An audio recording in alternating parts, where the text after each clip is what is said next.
In the heart of a quiet town, where the hum of daily life rarely breaks, one waitress's small act of kindness would change everything.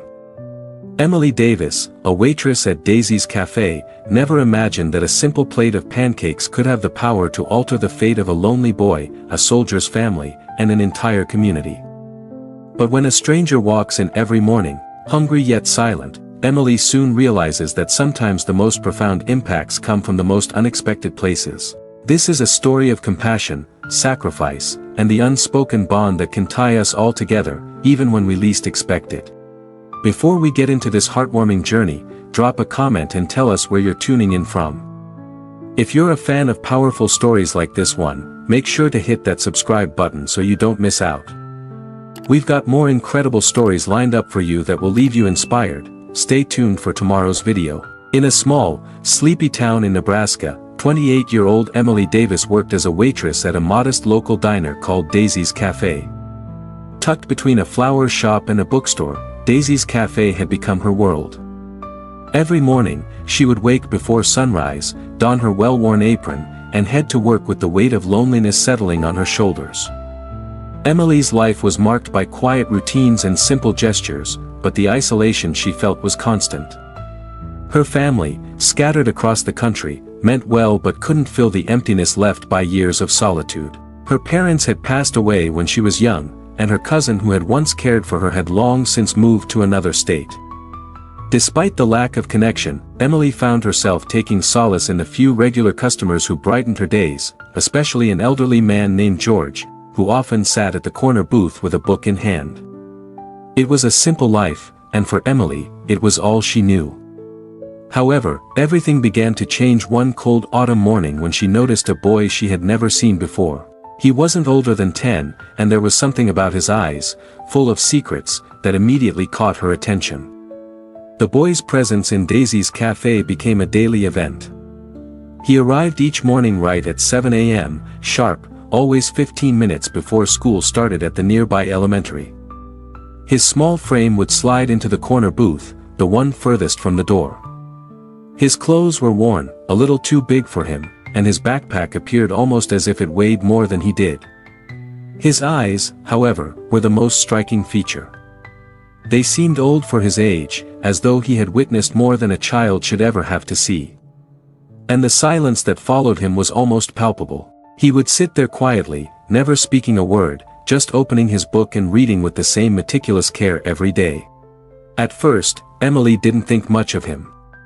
Children were often curious, wandering into places they shouldn't, especially in a town like this, where the unexpected was rare. But something about him kept her eyes following him from the kitchen window. He ordered only water, a glass, no ice, with a paper straw. And when Emily brought it to him, he nodded his thanks in a way that made her heart ache. It was polite but distant, too careful, as though he was afraid to get too comfortable. It was on the 5th day that Emily's routine began to shift. The boy arrived as usual, but today, she noticed him glancing at the other customers, some of whom were enjoying large breakfasts, pancakes piled high, eggs scrambled to perfection, sizzling bacon. He watched them in silence, his eyes flickering from one plate to the next, as if he wished to be part of their world but knew he never could. When Emily returned to refill his water, she found herself looking at him differently. His thin frame seemed even smaller, hunched under the weight of his quiet watchfulness. Something inside her stirred. She couldn't explain it, but the sight of this boy, sitting there every day without ever asking for anything, gnawed at her. She wanted to know who he was, why he was always alone, and why he came to her diner if he didn't seem to want food. By the 7th day, Emily couldn't help herself. She placed a small plate of pancakes in front of him, an extra order from the kitchen that wasn't needed. "I'm sorry," she said with a nervous laugh. "The cook made too many today. You can have them, if you want." The boy looked at her, his gaze flickering with suspicion and hunger. Emily felt a twinge of guilt, unsure if she had overstepped. "It's okay," she reassured him gently, trying to hide the concern in her voice. "Better to eat it than throw it away, right?" The boy picked up his fork cautiously, his hands trembling slightly as he took the first bite. Emily watched from behind the counter, heart aching as he devoured the food as if he had never tasted anything so good. In that moment, a silent connection passed between them, an unspoken bond that was built not on words, but on the simple act of offering something someone needed. She had done something small for him, and it mattered. That night, Emily couldn't stop thinking about the boy. She didn't know his name, where he came from, or why he seemed so lost, but she knew she couldn't let him go hungry again. She had seen the hunger in his eyes, and it wasn't just for food. It was a hunger for something deeper, something he had been denied for far too long. As the weeks passed, Emily's routine with the boy became something of a ritual. Every morning, just before school, he would arrive and settle into the corner booth, book in hand, never ordering anything except his glass of water. Emily would quietly bring him whatever extra food the kitchen had prepared, whether it was pancakes one day, scrambled eggs the next, or oatmeal as the mornings grew colder.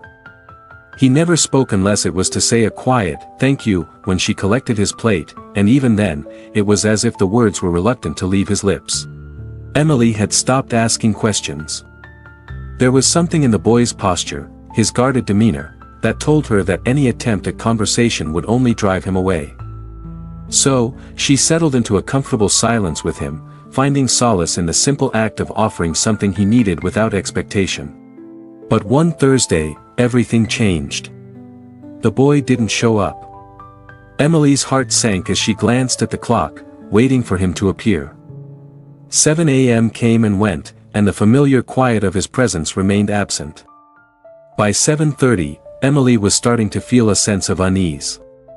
She checked the door, half expecting to see his small figure walking in, but there was no sign of him. She told herself it was just one day. Maybe something had come up. Maybe he was sick, or his parents had kept him home. But as the hours passed, that unease only deepened. He didn't come the next day, or the day after that. A week passed, and still, there was no sign of him. Emily tried to keep herself busy, throwing herself into work, but every so often, her eyes would stray toward the empty booth where he used to sit. She couldn't shake the feeling that something was wrong. Kathy, the cook, noticed too. "That kid of yours is gone, huh?" she remarked one morning when Emily was refilling the coffee cups. "Probably just moved on. Kids like that always do. They come, they take what they can, then vanish." Her voice was thick with the kind of cynicism that Emily had learned to ignore over the years, but now, it stung. Kathy had always been blunt, but the truth in her words made Emily's chest tighten. Maybe Kathy was right. Maybe the boy had just moved on, disappearing without a trace, just as so many had before. But that night, Emily couldn't shake the feeling that something was wrong. She sat at home, staring at the empty chair beside the window, her mind racing with unanswered questions. Had she done the right thing? Had she pushed too hard? Did the boy need more than just food? Was there something deeper she was missing? On the 10th day after his disappearance, Emily decided to take action. She couldn't just wait for him to come back, she realized. There was a part of her that needed to know, to make sure he was okay. So, she picked up the phone and dialed the number she had seen on the school's website. The school office answered quickly. "Hello, this is Emily Davis from Daisy's Cafe," she said, her voice faltering slightly. "I'm just wondering. Do you know anything about a boy who comes in every morning before school? His name's Adam, and he hasn't been in for a while." There was a pause on the other end, and Emily's heart began to pound. The woman on the other end spoke slowly, carefully. "I'm afraid I don't have information on any individual students, but if it's who I think it is, his situation is complicated. I'll pass along the message to the school counselor." Emily hung up the phone with a sense of dread. She didn't know what she had expected, but it wasn't that. The following day, Emily found herself waiting by the door again, her eyes scanning the street for the boy's familiar figure. But this time, when the door opened, it wasn't Adam who walked in. Instead, it was a man dressed in a military uniform, his expression serious and unreadable. Without thinking, Emily stood up, her heart hammering in her chest. The man looked directly at her, his gaze piercing, and as he walked toward her, she couldn't help but feel a sense of foreboding. The military officer's sudden arrival at Daisy's cafe left Emily standing frozen in place, a strange knot forming in her stomach. His demeanor was stern, but there was something undeniably authoritative about him. As he approached her, the diner, which had once felt so small and quiet, now seemed to hold its breath. Emily set the coffee pot down on the counter, her hands trembling slightly as she prepared to speak. The officer introduced himself as Colonel David Reeves of the United States Army Special Forces. His voice was commanding, yet there was a gentleness underneath the stern exterior that she couldn't quite place. "I'm here to speak about a young boy, Adam Thompson," he said, his eyes locking with hers. Adam, Emily repeated the name, the recognition of it stirring something deep within her. She had known the boy by the quiet routine they had shared for weeks, but hearing his name spoken aloud felt different. She hadn't known he had a last name, let alone any other details about his life. The colonel continued, his voice softening slightly. "I'm here because of a promise made to one of my men. You've been feeding Adam these past months, without asking why, without questioning. He's been coming here every morning before school after his father, Master Sergeant James Thompson, was deployed." The words hit Emily with a force she hadn't expected. Adam wasn't just some lonely boy, he was the son of a soldier. And not just any soldier, but one who had been serving in an elite branch of the military. She listened, barely able to comprehend what the colonel was saying. As he spoke of Sergeant Thompson's deployment, of his absence, Emily's mind raced. This wasn't just an ordinary boy, this was a child with a story she couldn't have imagined. A boy who had been left behind, who had struggled in ways Emily could never have anticipated. Colonel Reeves continued, explaining that Adam's mother had left shortly after his father's deployment, leaving him to fend for himself. Adam had been too afraid to tell anyone about his situation, too proud to admit he was alone. He had used the small emergency fund his father had left him to stretch what little food he had, doing everything in his power to survive without drawing attention. "The boy's been living alone," the colonel said quietly. "And he came here every morning because you made him feel normal. You gave him food when no one else did. You didn't ask him questions, didn't make him feel ashamed.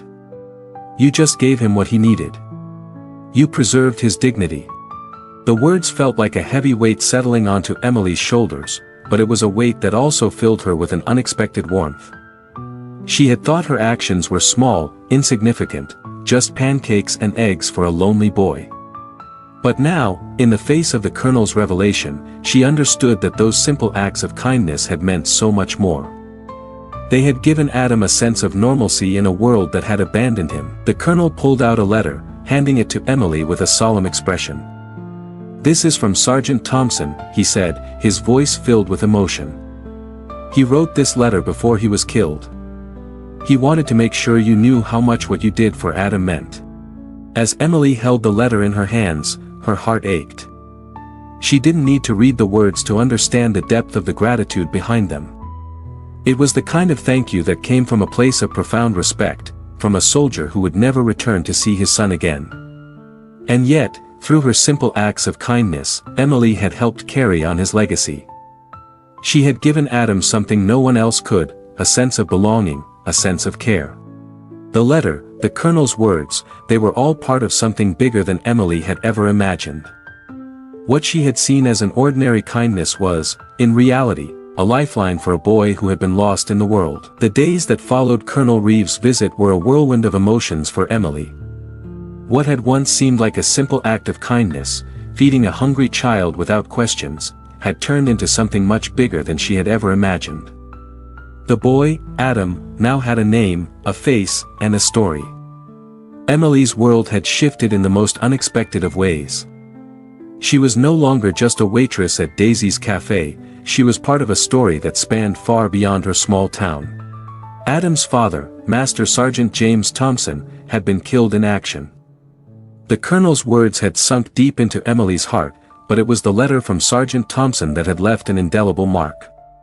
Sergeant Thompson had written, in his final days, to thank her, thank her for feeding his son without question, for preserving his dignity during one of the darkest times in Adam's life. That letter became a symbol of something far greater, a bond that transcended the diner, the small town, and even the military. But it wasn't just about Adam anymore. Emily's simple gesture of kindness had set in motion a chain of events that would ripple throughout the community in ways no one could have predicted. Word of the Colonel's visit spread quickly.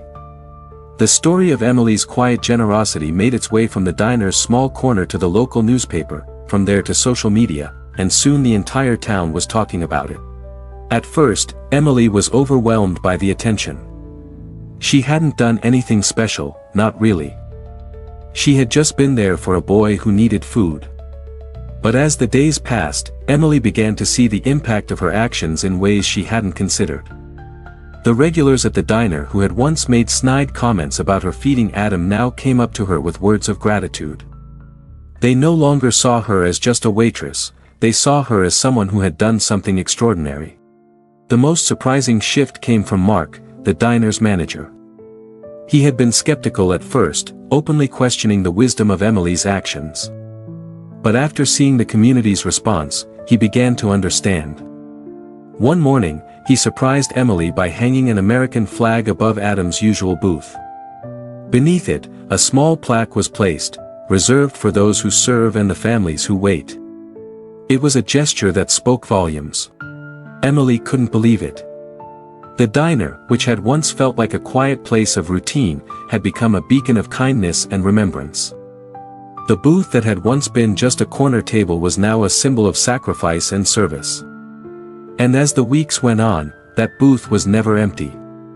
Veterans, active duty soldiers, and military families began to visit, all paying their respects in their own quiet way.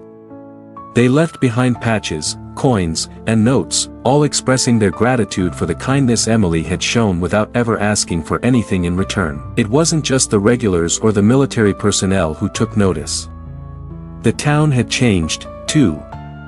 People began to take more time to notice the small acts of kindness in their own lives. Emily's quiet persistence had shown them that sometimes, doing the right thing wasn't about grand gestures, it was about making a choice to help someone, no matter how small the action. One evening, just as the sun was setting, Emily stood at the window of Daisy's cafe, gazing out at the street. The diner had transformed in ways she couldn't have anticipated, but one thing remained constant: the importance of offering help, without judgment, to those who needed it most. As the community rallied around her, Emily realized that the real reward wasn't the gratitude or the recognition, it was the knowledge that she had made a difference in someone's life. She had offered something as simple as food, but what she had truly given was so much more: hope. As the weeks turned into months, Emily found herself reflecting more and more on the boy who had quietly entered her life and left a lasting impact. Adam, once just a nameless child who came into Daisy's cafe every morning for a glass of water, had transformed in her mind from a quiet stranger into a symbol of something far larger than she could have imagined. But it wasn't just Adam who had changed. Emily herself had undergone a transformation. The impact of Sergeant Thompson's letter, the Colonel's visit, and the way the town had rallied around her had opened her eyes to a deeper understanding of kindness. She had never expected any recognition for feeding Adam. In fact, part of her had always believed that kindness, especially when it came without strings attached, was something that should go unnoticed. But the response she received, how her simple, unassuming actions had sparked such a wave of gratitude and respect, forced her to reconsider her perspective. At first, Emily had been uncomfortable with the attention. She had only done what felt natural to her. Feeding a child who appeared hungry didn't feel like an act of heroism, it felt like the right thing to do. And yet, the town saw her differently now. They saw her as a quiet hero, someone who had given of herself when no one else did. She had never seen herself that way, but now, as she watched people she had known for years approach her with words of thanks, something inside her shifted. She began to see how powerful small actions could be. Emily had never thought of herself as a particularly noteworthy person. She was a waitress at a small-town diner, someone who lived a simple life with no desire for recognition. But now, her daily routine, offering food to a boy who needed it, being there for him in silence, had turned into something that had touched so many lives. She had realized that it was the small, unspoken acts that often made the biggest difference. Through this transformation, Emily learned that kindness didn't need a grand stage or an audience to matter. Sometimes, it was the quiet moments, the ones that nobody noticed, that held the most power. She understood that even when her actions seemed insignificant in the grand scheme of things, they had the power to change someone's life. Emily began to take more time to connect with the people around her, to notice the struggles they might be carrying, the ways in which they might need help. She started offering small gestures of kindness without expecting anything in return, whether it was a warm cup of coffee for a regular who looked tired, or a smile for someone who seemed down. It was as if Emily had become more aware of the world around her, more attuned to the needs of others. But it wasn't just the people she worked with that changed. Emily's relationship with the town itself had deepened. She had spent years working at Daisy's cafe, but now, it felt different. The cafe had transformed into a place where acts of kindness were celebrated, where patrons felt a sense of community. And it wasn't just the plaque above Adam's booth or the new sign in the window. It was in the way people interacted with each other. It was in the quiet respect that filled the diner every day. By the time Adam finally returned to Daisy's cafe, it wasn't just the diner that had changed, it was the entire town. And Emily, standing at the counter, realized that she had become a part of something far greater than herself. She had helped shape that change. The morning Adam returned to Daisy's cafe, it felt as though time itself had paused. Emily, busy with her usual tasks, had just finished preparing a new batch of pancakes when she heard the door chime. The familiar sound of the bell above the entrance sent a ripple through the cafe, drawing her attention toward the door. There, standing hesitantly in the doorway, was Adam, older now, but still the same boy who had once quietly sat at the corner booth, reading his book in solitude. For a moment, Emily was unsure of what to do. She had thought of him often during the time he had been away, wondering where he had gone and whether he was okay. Now, here he was, standing before her, looking just as he had the first day they met.